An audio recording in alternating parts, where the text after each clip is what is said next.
E aí pessoal, tudo bem com vocês? Sejam bem-vindos a mais um vídeo do canal Pelagione. E hoje a gente vai conhecer os melhores jogos de 2022 do Nintendo Switch.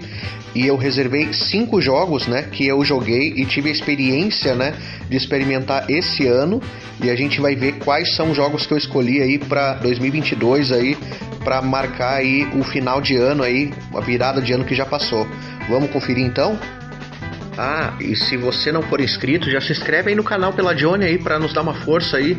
Tem bastante novidades aí relacionadas aos videogames. A gente coloca jogos de tudo que é época aí. Tem até Atari lá para quem gosta lá. Tem Nintendinho, enfim, Master System, inúmeros videogames lá para vocês curtirem. Ah, só mais uma coisa. Eu esqueci de mencionar que eu vou colocar um jogo por franquia.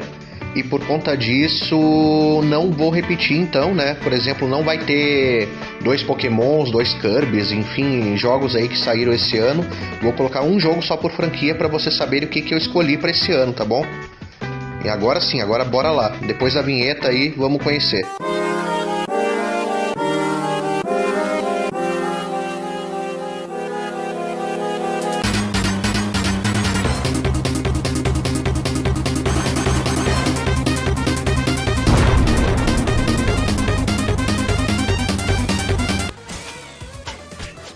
E para começar essa lista agora, vou falar do jogo Teenage Ninja Turtles Shredder's Revenge, que significa as Tartarugas Ninja, né? A Vingança do Destruidor. É um jogo de briga de rua, né? Que você vai progredindo então para um dos lados da tela, derrotando vários inimigos, aquele sistema clássico de beat'em up, né? De jogos antigos, estilo Final Fight, Streets of Rage, Double Dragon. E vai prosseguindo, né, derrotando os inimigos daquela forma clássica. E esse jogo tem 2 modos principais, que é o modo arcade, que é o modo das antigas, ele não salva, tem continuos limitados, e aí você escolhe a dificuldade e vai lá na raça, né, até o final. Ou tem o modo história, que esse sim você salva, né, vai progredindo aos poucos, né, passa uma fase, e os continuos, se eu não me engano, são ilimitados. É um jogo que ficou muito bom, a trilha sonora feita por Tim Lopes, que é um compositor inclusive que participou do Sonic Mania. A trilha sonora desse cara ficou muito boa nesse jogo, casou bem com o estilo retrô das Tartarugas Ninja, já que essas Tartarugas Ninja que a gente está vendo nesse jogo, elas são baseadas nas Tartarugas Ninja dos anos 80 mesmo, os personagens todos com visual dos anos 80, viu? E a trilha sonora ficou muito boa, remete em muitos casos a algumas trilhas clássicas dos jogos de arcade, já que esse jogo também é baseado nos antigos arcades, né, que foram lançados no começo do final dos anos 80 e começo dos anos 90.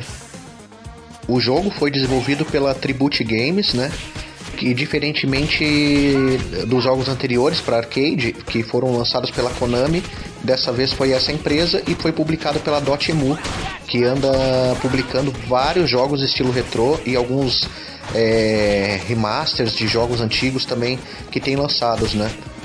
Por exemplo, um outro jogo estilo retrô que a Dotemu também fez foi o Streets of Rage 4, né? Que também foi muito bem recebido e esse jogo também ficou muito, muito legal, viu? Ficou muito bom. Pra quem curte os arcades old school das tartarugas, com certeza esse jogo é obrigatório pros fãs, viu? Pra quem curte jogo antigo, curte beat'em up, com certeza é uma pedida obrigatória também. Ah, e só mais uma coisa. Esse jogo aqui dá pra jogar com até 6 pessoas ao mesmo tempo. Imagina a bagunça que fica na tela, hein? Bora pro próximo então. Saindo então de um jogo beat'em up bem clássico agora para um jogo bem inovador aí de mundo aberto, a gente vai falar aqui do Sonic Frontiers. É um jogo então de plataforma em mundo aberto que a gente controla então o Sonic em um mundo virtual, onde ele precisa desvendar um mistério que envolve eles terem caído nesse reinado aí misterioso.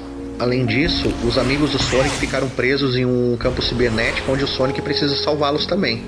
Esse jogo divide então o ambiente de mundo aberto, que é o hub principal do jogo, com fases estilo Sonics modernos, né, que tem saído por aí, e algumas fases também em 2D, né, que a gente controla o Sonic um pouco mais parecido com os jogos clássicos, porém, né, com aquele estilão do moderno, né, com mais velocidade, né, com subidas em rampas, assim que ele fica fazendo grind também, né, aquele estilo moderno do Sonic, né. E o Sonic dessa vez agora ele consegue bater nos inimigos com socos e chutes, hein. uma coisa bem diferente aí do habitual, né, que a gente está acostumado a ver com Sonic, mas o resultado ficou muito bom. A trilha sonora é uma trilha assim aconchegante, que acalma a gente, né? Uma trilha ambiente que fica confortável aí com o que a gente está explorando aí no cenário aí, no vasto cenário inclusive, né, diga-se de passagem, um dos cenários mais vastos já vistos em uma franquia assim, estilo do Sonic, né? O trabalho da SEGA realmente ficou muito bom, porém muito diferente do habitual, né? Para quem gosta de inovação, provavelmente vai gostar desse jogo. Agora, alguém que procura aquela experiência clássica do Sonic talvez não goste muito, né? Mas tá aí uma dica de jogo de 2022 para vocês curtirem aí. Tá aí mais um jogo de 2022 que se saiu muito bem na minha experiência pessoal de jogatina aí, que é o Pokémon Legends Arceus. Um jogo aí que fala sobre um pouco do passado aí do mundo Pokémon. Se passa na região de Hisui, que era a antiga região de Sinnoh, né? E tem muitos elementos que remetem a Pokémon Diamante e Pérola, que se passou nessa região, né? Com vários Pokémons dessa região, com vários elementos, né? Também que recriam um pouco aquele mundo daquela região, porém num passado aí um pouco mais distante, aí remetendo ao século XIX, né? Uma época mais feudal aí. E a gente se aventura então com um personagem do presente que misteriosamente para lá e ele não sabe o que ele faz lá, mas ele acaba se juntando aos personagens que ele encontra nesse mundo para ajudá-los a resolver uma catástrofe que está acontecendo no mundo. E cabe a gente aí capturar Pokémons, a gente explorar os ambientes, né? E treiná-los também para ficarem fortes, para a gente conseguir combater as ameaças que assolam esse mundo. Esse jogo também foi o primeiro Pokémon totalmente de mundo aberto, né? Em que você explora o ambiente para qualquer direção livremente e pode curtir então a paisagem da região como um todo, né? E também ele tem uma outra inovação, que você não precisa necessariamente entrar em batalha com um Pokémon para você capturar ele. Você pode capturar ele escondido. Você pode ficar escondido em algum lugar e pegá-lo de surpresa jogando uma Pokébola. Às vezes ele fica, às vezes ele não fica, mas só pelo fato de você poder capturá-lo assim torna a experiência bem mais legal, bem mais divertida mesmo. Dentro da proposta mais anime que o Pokémon se mostra ter, eu achei muito bacana os gráficos também. Os gráficos ficaram muito belos, tem um ar assim de desenho animado mesmo, ficou bem bonito mesmo. Os cenários de mundo aberto também deram uma impressão gráfica assim que lembra até o anime Pokémon, assim, ficou muito legal mesmo. E realmente disso eu não tenho que reclamar. Inclusive, eu preferi escolher esse jogo do que o Pokémon Scarlet e Violet. Também não só pelos gráficos, mas pelos inúmeros bugs que o jogo acabou tendo, que a Nintendo prometeu corrigir, né? Mas também por algumas mecânicas que foram retiradas, né? No Pokémon seguinte, por exemplo, no Scarlet Violet, você não pode capturar os Pokémons dessa forma que eu falei, né? Simplesmente jogando a Pokébola. E então, em termos de inovação e gameplay, o Pokémon Legends Arceus, pra mim, ganha consideravelmente, viu? Mais uma dica aí de um jogaço aí pra vocês curtirem aí desse ano aí que se passou. Ah, bem que a Game Freak podia pôr vozes nos personagens, né? Já tá na hora, hein, Game Freak? E por falar em vozes, ó, esse aqui é um jogo que não decepcionou em nada nesse sentido, ó. É o Crisis Core Final Fantasy VII Reunion, que é a versão remasterizada então do clássico do PSP, que saiu para os consoles modernos, incluindo o Switch, né? E vou falar para vocês, essa versão aqui ficou tão caprichada que parece até um remake e nem parece um remaster, realmente, assim, parece um jogo totalmente novo. E por falar em jogo totalmente novo, o sistema de batalha dele foi todo reformulado para ficar com uma cara mais atual e que lembra mais o Final Fantasy VII Remake. Ficou muito legal. Todos os diálogos foram dublados, né? Diferente da versão do PSP, que apenas alguns diálogos principais tinham dublagem, né? Aqui você vai ver a dublagem todos. Ficou muito bom o resultado, ficou caprichadíssimo. A Square Enix tá de parabéns aí pelo trabalho. Foi um trabalho magnífico mesmo.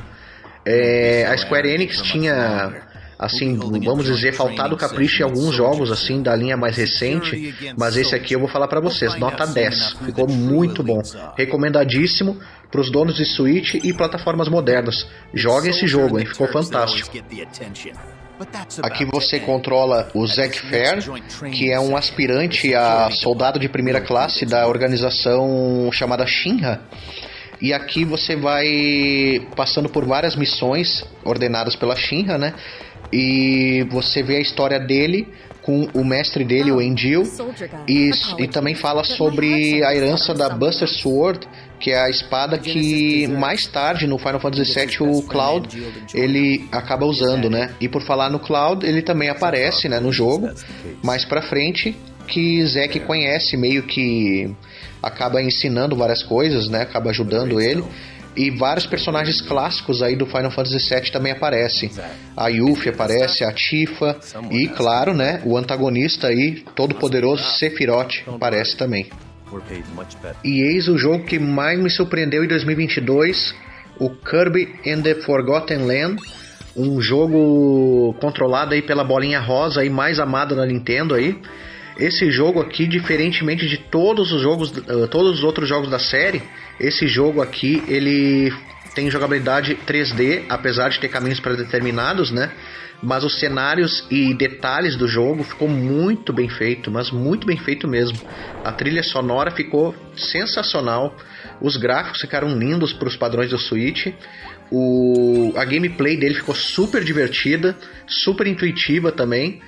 E as inovações também, agora o Kirby, além de poder roubar os poderes dos inimigos, ele também consegue se tornar alguns objetos e coisas, né, que você encontra assim pelo cenário. Por exemplo, carro, você pode virar um carro, pode virar até uma geladeira, uma máquina de refrigerante, pode virar boia para você utilizar para soprar um barco, por exemplo.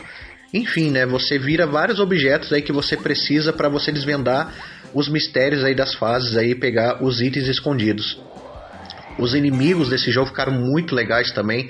A história ficou super bacana também, em que você encontra um bichinho azul que você auxilia durante a história, né? Ele acompanha você e depois você descobre várias coisas legais na história que realmente surpreendem. É recomendadíssimo.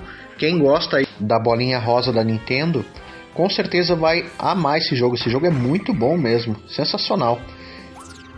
E um dos melhores jogos de plataforma de sempre, viu? Na minha opinião. Realmente um jogo maravilhoso em todos os sentidos. Ficou muito bom mesmo. E agora eu quero saber quais são os jogos que para vocês marcaram o ano de 2022. Seja do Switch, PlayStation 4, Xbox. Podem comentar lá para vocês me darem dicas aí o que dá pra gente experimentar, jogar. Porque eu gosto sempre de saber e conhecer novas franquias, novos jogos aí, que vários e muitos eu não tive contato, né? E eu quero ver de vocês aí. Não deixem de comentar então, gente. E muito obrigado a todos que assistiram ao vídeo. E se não for inscrito, se inscreve no canal aí para nos dar uma força, tá bom?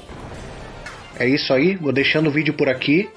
Se gostaram, deixa um like e, mais uma vez aí, pedindo um apelo para vocês comentarem lá para mim os jogos que vocês mais gostam, tá bom? Valeu, gente!